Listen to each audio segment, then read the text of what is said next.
जय जगन्नाथ मु दिवाकर दास आपण मानक प्रणाम करुच्ची। आज आलोचना करबा कुंभ राशि व्यक्ति माने जदि करती यही सब कार्य तांको भाग्य रे अनेक परिवर्तन आसे। जो कुंभ राशि माने निजर कार्य रे सफलता अर्जन करि पारु नाहंती, कोनोसी कार्य को कला बेले तांको मन स्थिर रहुनी, घरे घरे चिड़चिड़पण जोर रे लागी रही, मानसिक चिंतार अछंती। से माने कौन एमती कार्य कले कुंभ राशि व्यक्ति माने जीवन में सफलता अर्जन करने सहित से मानसिक स्तर शांति हो पार, घर नकारात्मक जो शक्ति रही से किसी कार्य करने द्वारा दूर हो पार। तो आप शेष पर्यंत वीडियो को देखो। कुंभ राशि स्वामी होउचंती शनिदेव, तेणु से आपण मान निश्चिंत भाव में शनि पाखक कुंभ राशि व्यक्ति माने निश्चिंत भाव में जातु। कौ दिन ना शनिवार दिन आपन किसी तेल शनिदेव उपरे चढ़ातु। आउ तो सहित आपणकर आराध्य होउचंती ए राशि शिव, जेहेतु शिव होउचंती आराध्य किंतु रुद्र स्वरूप, तेणु आपण शिव पूजा कले आपणकर बदली जीव भाग्य। तो प्रत्येक सोमवार आप चेष्टा करूँ शिव मंदिर जावाई, जो मैंने कुंभ राशि व्यक्ति विशेष मैंने अच्छा।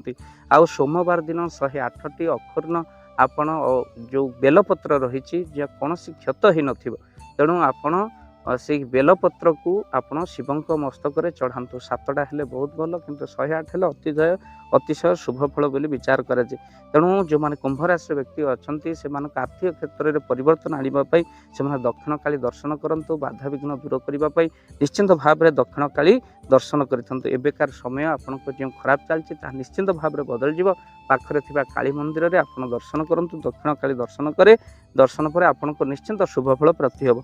शुभ रंग आपण नील बा स्काए रंग, तेणु जेकोसी आपण गाड़ी किणतु स्काए कलर को गुरुत्व दिंतु। घर कले स्काए कलर को आपण रंग लगातु। आप मन रखि था सप्ताह 4 थर यही स्काए कलर वस्त्र को पिंधा को चेष्टा करूँ। गुरुत्व दिंतु। स्काए रंगर रुमाल टे पाखरे रखु, जहाँ आपण भाग्य को इंटरव्यू जातु, जहाँ आपण भाग्य को इंटरव्यू जाऊे आपण जीवन को परिवर्तन करदेव। आपण शुभ अंक होती 4 और 8, तेणु गाड़ी नंबर हो जदि 2टी अंक मिसी 8 रोचे ता शुभ होता है। 4 और 8 को गुरुत्व देवे, जहाँ कुंभ राशि व्यक्ति माने गुरुत्व दे न था विशेष भाव में, किंतु आपड़ देले आपन शुभ फल निश्चिंत भाव में प्राप्ति करेंगे। आपणकर रत्न हो नीलम पन्ना धारण करेंगे। आ किंतु केते रतिर आप धारण करेंगे पंडित मान पचारि आप कुंडली देखिए रति अनुसार आप धारण करेंगे। आपड़ जदि ताहा पिंधि न पारिछंती आउ लुहा कड़ा आप पिंधि पारे, जहाँ शुभ धातु बोली आपणकर राशि। तेणु लुहा बिजनेस कले आपणकर बहुत भल चली था। शनिवार बुधवार शुक्रवार आपणकर राशि बार हूँ शुभ बार हूँ कुंभ राशि शनिवार बुधवार शुक्रवार। यही जदि शुक्रवार आउ बुधवार शनिवार जदि 4 या 8 तारीख पड़ जाऊँगी तो जानतु ये अपूर्व संयोग। यही दिन जहाँ करेंगे आपंकर शुभप्रद होता है। निश्चिंत आप घर आरंभ करपारती, निश्चिंत कौन कार्य आरंभ करते। घर समस्त दुख कष्ट दूर करने भूत प्रेत भय दूर करने कुंभ राशि व्यक्ति मैंने तो 12 राशि व्यक्ति मैंने गोटे 40 आपण मैंने घरे पाठ करेंगे। ताकि हनुमान चालीसा, कहीं संकट कटे मिटे सब पीरा, जो सुमेर हनुमंत बलवीरा। समस्त कष्ट दुख को दूर कर शक्ति जहाँ पाखे थाए ताकि हनुमंत महाराज। तो निश्चिंत भाव में घरे सुंदरकांड हनुमान चालीसा निश्चिंत भाव में पाठ करूँ। नुआ घर जदि आप से घरे आप हनुमान चालीसा सुंदरकांड आयोजन करूँ। घर दुख दूर करने आयोजन करूँ, बा आपणकर घरे जो आपणकर रही नकारात्मक शक्ति ताहा दूर करने चालीसा निश्चिंत भाव में हनुमान पूजा अर्चना सहित निश्चिंत करूँ।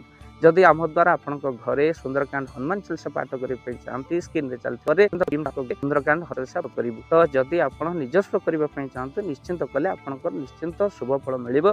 सुंदरकांड चालीसा आपण मानकर घरे जदि आप पाठ कर अत्यधिक शुभ फल होता है। निश्चिंत भाव में कुंभ राशि व्यक्ति मैंने वीडियो को शेयर करूँ। चैनल जदि नुआ चैनल को सब्सक्राइब करूँ। किसी भल कथा अन्य को शेयर कले से पुण्य फल आप प्राप्ति करूँ। आउ किसी खराब कथा जदि अन्य को शेयर करती तार पापर फल आप भोगती। तो वीडियो को देखा मात्रे निश्चिंत शेयर करूँ। चैनल जदि नुआ चैनल को सब्सक्राइब करूँ। जय जगन्नाथ, जय जय जय जगन्नाथ। धन अर्जने धर्म करी धर्मे प्राप्त नरहरि। जदि आपण मानक धन कौन गरीब असहाय रोगी मानक सेवारे लगी पारिला, जानतु आपणकर रोजगार सार्थक हो गला। आपणक धनर मध्य बहुत महत्व रहिला। तो आज आपण माने जदि चाहूचंती आपणकर से धन महत कार्य लागू, जेमिति कि आमे गोटे आम्बुलांस करिचु, जो आम्बुलांस प्रतिदिन किसी असहाय रोगी मानक मेडिकल रे पहुंचाए। किसी गरीब अनाथ शिशु मानक आमे वस्त्र दान करूँ।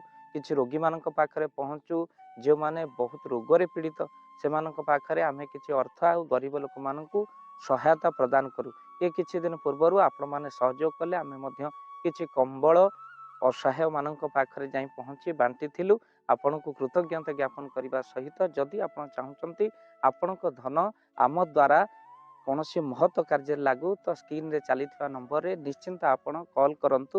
ଆଉ ଆପଣଙ୍କ ବିବାହ ବାର୍ଷିକରେ, ଆପଣଙ୍କ ପିଲାମାନଙ୍କ ଜନ୍ମରେ, ଶ୍ରାଦ୍ଧରେ ଯଦି ଆପଣ ଦାନ କରିବାକୁ ଚାହୁଁଛନ୍ତି, ଆପଣଙ୍କ ପୁଅ ନାମରେ, ଝିଅ ନାମରେ, ସ୍ତ୍ରୀ ନାମରେ ନିଶ୍ଚିନ୍ତ ଭାବରେ ଆପଣ ଦାନ କରିପାରିବେ। ସ୍କ୍ରିନ୍ରେ ଚାଲିଥିବା ନମ୍ବରରେ ଆପଣ କଲ୍ କରନ୍ତୁ, ଆମେ ଦେବୁ ଆପଣଙ୍କୁ ଫୋନ୍ ପେ ନମ୍ବର, ଯେଉଁ ଫୋନ୍ ପେ ନମ୍ବରରେ ଆପଣଙ୍କର ଦାନ ପହଞ୍ଚି ପାରିବ। ଆଉ ନିଶ୍ଚିନ୍ତ ଭାବରେ ଆପଣଙ୍କର ଦାନ କେଉଁ କାର୍ଯ୍ୟରେ ଲାଗୁଛି ତାର ମଧ୍ୟ ଭିଡ଼ିଓ କରି ଭାବ ଦିବାକର ଚ୍ୟାନେଲରେ ଆମେ ନିଶ୍ଚିନ୍ତ ଭାବରେ ପକାଇବୁ। ଆପଣ ଦେଖି ନିଶ୍ଚିନ୍ତ ଖୁସି ହେବେ। ତ ଆପଣଙ୍କ ପୁଅ ଝିଅ ବିବାହ ବାର୍ଷିକ ଜନ୍ମଦିନରେ ଯଦି ଆପଣ ଚାହୁଁଛନ୍ତି ଆପଣଙ୍କର ଦାନ ମହତ କାର୍ଯ୍ୟରେ ଲାଗୁ, ତ ସେଇ ଶୁଭ ଦିନ ମାନଙ୍କରେ ଆପଣ କଲ୍ କରି ଆମକୁ ଫୋନ୍ ପେ ନମ୍ବର ମାଗିପାରିବେ। ଆଉ ଆମ୍ଭେମାନେ ଆପଣଙ୍କୁ ଫୋନ୍ ପେ ନମ୍ବର ଦେବୁ, ଯେଉଁ ନମ୍ବରରେ ଆପଣ ସହଯୋଗ ରାଶି ପଠାଇ ପାରିବେ। ନିଶ୍ଚିନ୍ତ ଭାବରେ ଆପଣଙ୍କର ଧନର ସାର୍ଥକତା ହେବ।